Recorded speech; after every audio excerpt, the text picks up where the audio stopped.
अध्याय 27 भागवत और विष्णु सहस्रनाम प्रदान कर अनुग्रहित करना। गीता रहस्य दादा साहेब खापड़े। इस अध्याय में बताया गया है कि श्री साईं बाबा ने किस प्रकार धार्मिक ग्रंथों की स्पर्श से पवित्र कर अपने भक्तों को पारायण के लिए देकर अनुग्रहित किया तथा और भी अन्य कई घटनाओं का उल्लेख किया गया है। प्रारंभ। जन साधारण का ऐसा विश्वास है कि समुद्र में स्नान कर लेने से ही समस्त तीर्थों तथा पवित्र नदियों में स्नान करने का पुण्य प्राप्त हो जाता है। ठीक इसी प्रकार सतगुरु के चरणों का आश्रय लेने मात्र से तीनों शक्तियां ब्रह्मा, विष्णु और महेश और पर ब्रह्मा को नमन करने का श्रेय सहज ही प्राप्त हो जाता है। श्री सच्चिदानंद साईं महाराज की जय हो।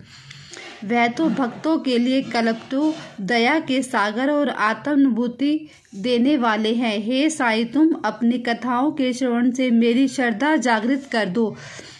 घनघोर वर्षा ऋतु में जिस प्रकार चातक पक्षी स्वाति नक्षत्र की केवल एक बूंद का पान कर प्रसन्न हो जाता है, उसी प्रकार अपनी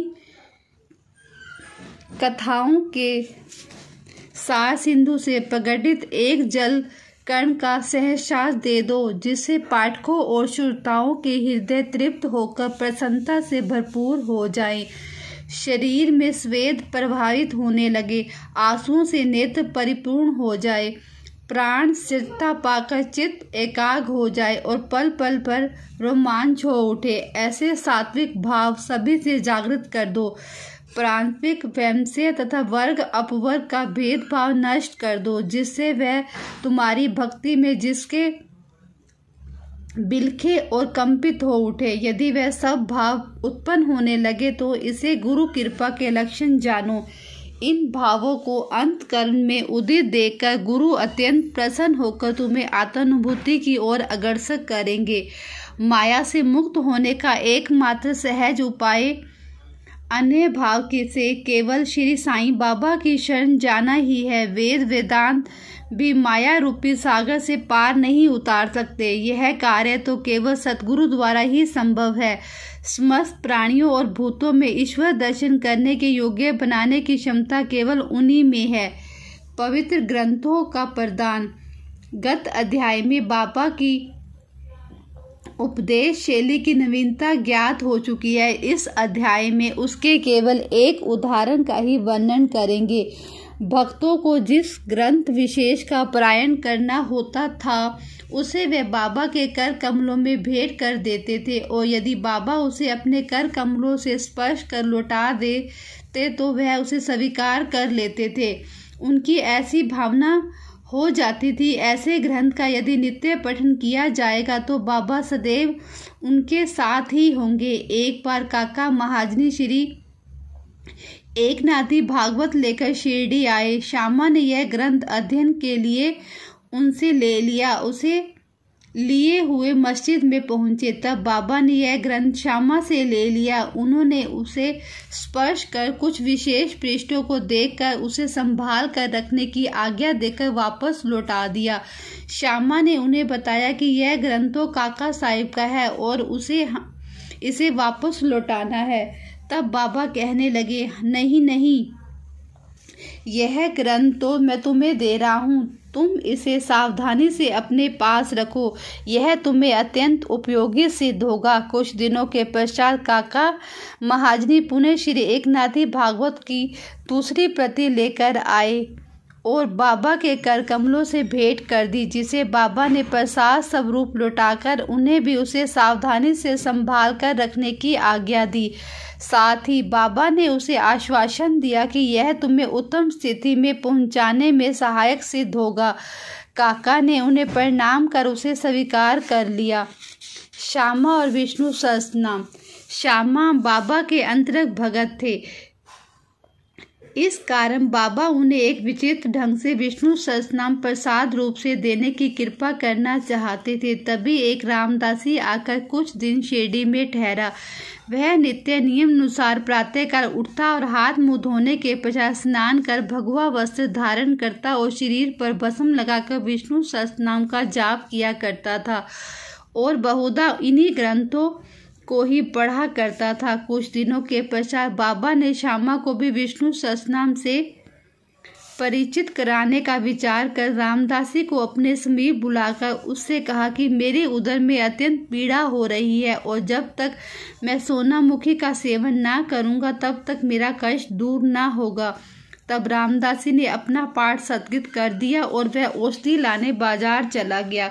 उसी समय बाबा अपने आसन से उठे और जहाँ वह पाठ किया करता था वहाँ जाकर उन्होंने विष्णु सहस्त्रनाम की वह पुस्तिका उठाई और पुनः अपने आसन पर विराजमान होकर श्यामा से कहने लगे, यह पुस्तक अमूल्य और मनोवांछित फल देने वाली है, इसलिए मैं तुम्हें इसे प्रदान कर रहा हूँ ताकि तुम इसका नित्य पठन करो।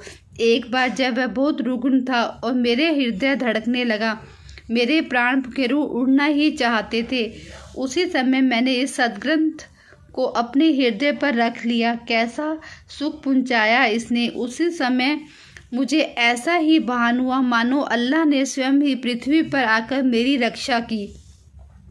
इस कारण वह ग्रंथ मैं तुम्हें दे रहा हूँ। इसे थोड़ा धीरे धीरे कम से कम 1 श्लोक प्रतिदिन अवश्य पढ़ना, जिससे तुम्हारा बहुत भला होगा। तब श्यामा कहने लगे, मुझे इस ग्रंथ की आवश्यकता नहीं, क्योंकि इसका स्वामी रामदासी एक पागल, हट्टी और अति क्रोधी व्यक्ति है जो व्यर्थ ही अभी आकर लड़ने को तैयार हो जाएगा।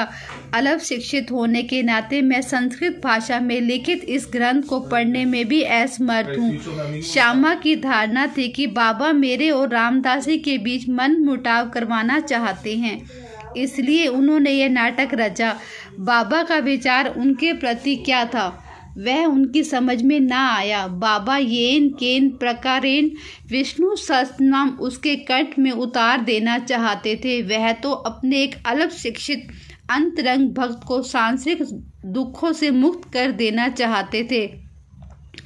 ईश्वर नाम के जाप का महत्व तो सभी को विदित ही है, जो हमें पापों से बचाकर कुप्रतियों से हमारी रक्षा कर जन्म और मृत्यु के बंधन से छुड़ा देता है।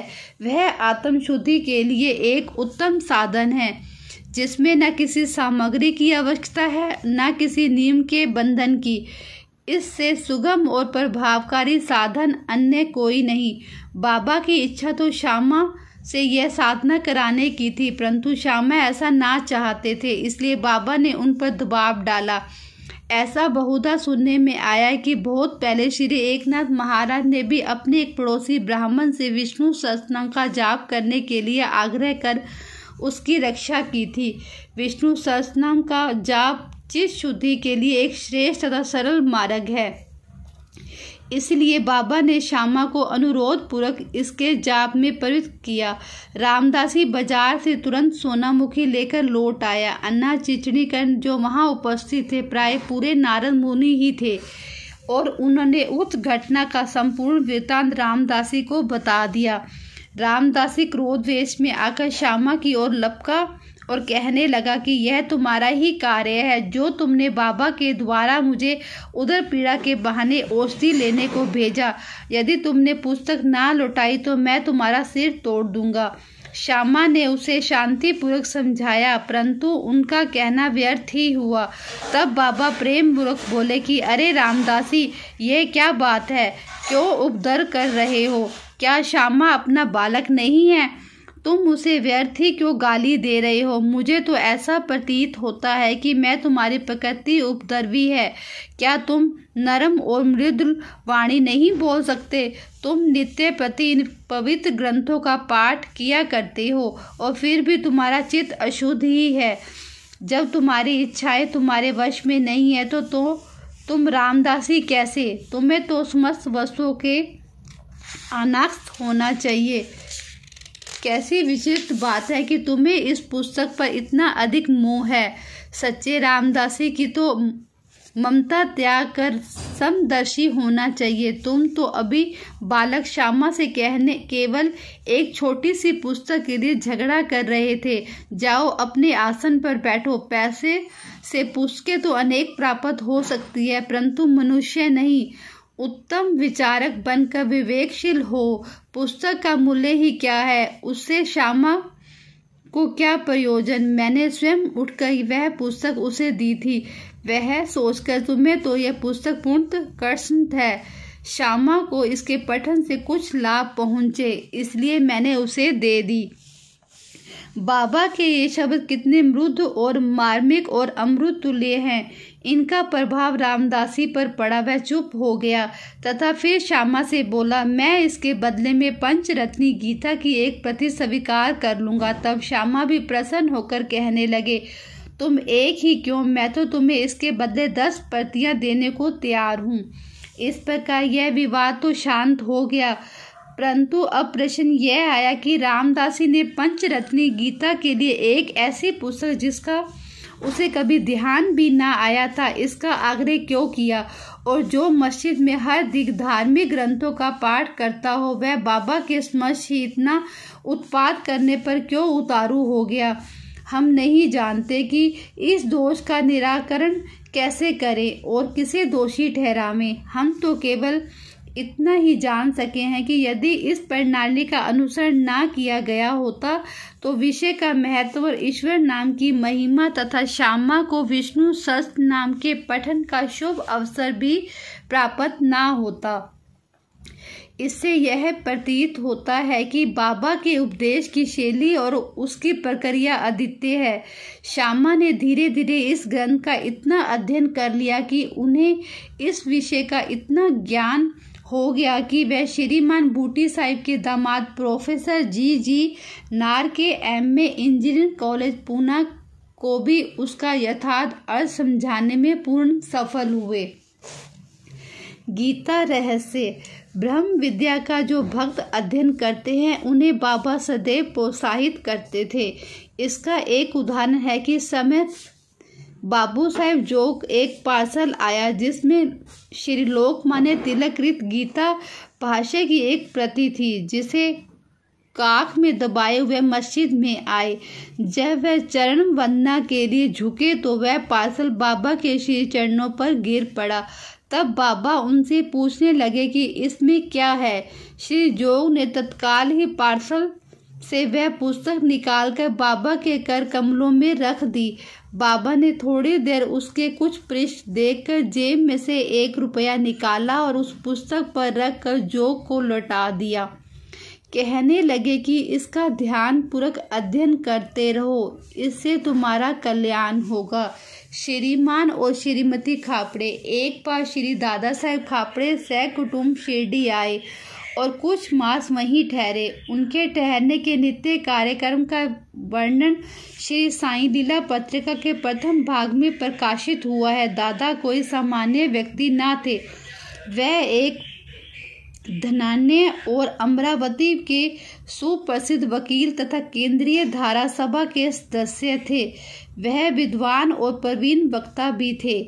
इतने गुणवान होते हुए भी उन्हें बाबा के समक्ष मुंह खोलने का साहस न होता था। अधिकांश भक्तगण तो बाबा के हर समय अपनी शंका का समाधान कर लिया करते थे।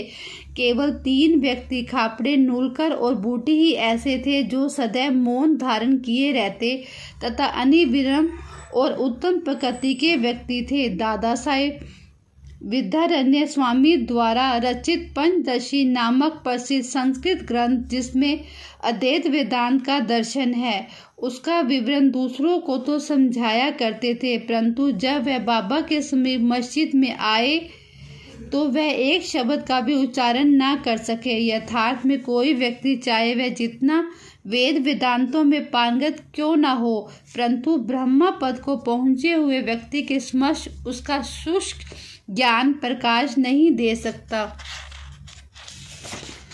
दादा 4 मास तक, उनकी पत्नी 7 मास तक वहां ठहरी। वह दोनों अपने शिरडी प्रवास में अत्यंत प्रसन्न थे। श्रीमती खापड़े श्रद्धालु तथा पूर्ण भक्त थी, इसलिए उनका साईं चरणों में अत्यंत प्रेम था। प्रतिदिन दोपहर को वह स्वयं नैवेद्य लेकर मस्जिद को जाती और जब बाबा उसे ग्रहण कर लेते तभी वह लौटकर अपना भोजन किया करती थी। बाबा उनकी अटल श्रद्धा की झांकी का दूसरों पर भी दर्शन कराना चाहते थे। एक दिन दोपहर को वह सांझा पूरी, भात, सार, खीर, अन्य भोज्य पदार्थ लेकर मस्जिद में आई।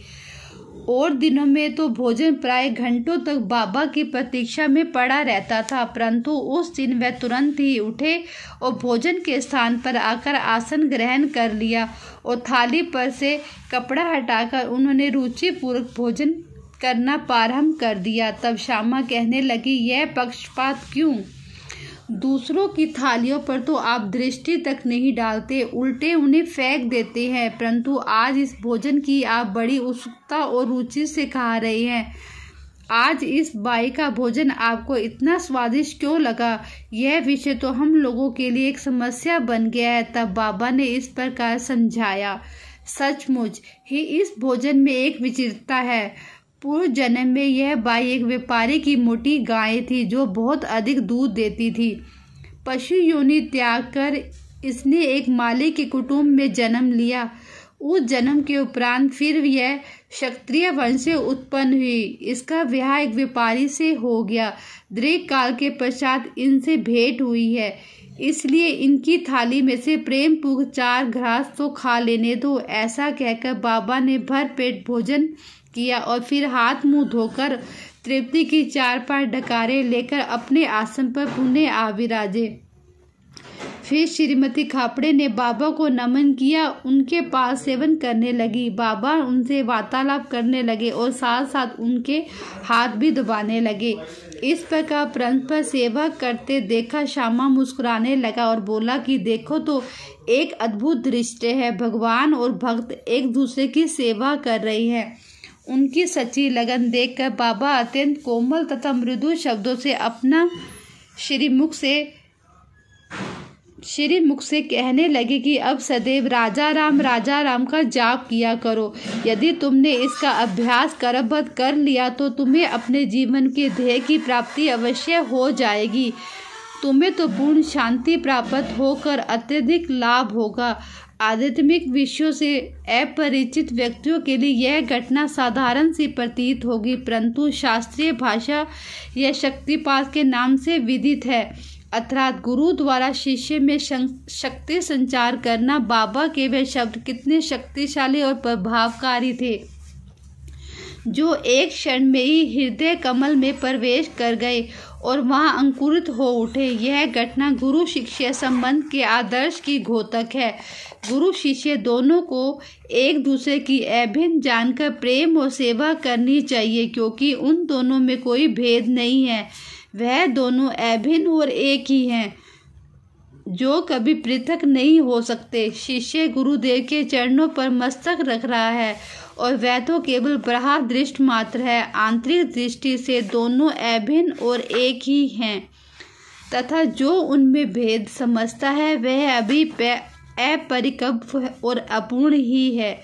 श्री सद्गुरु साईनाथ शुभ भवतु।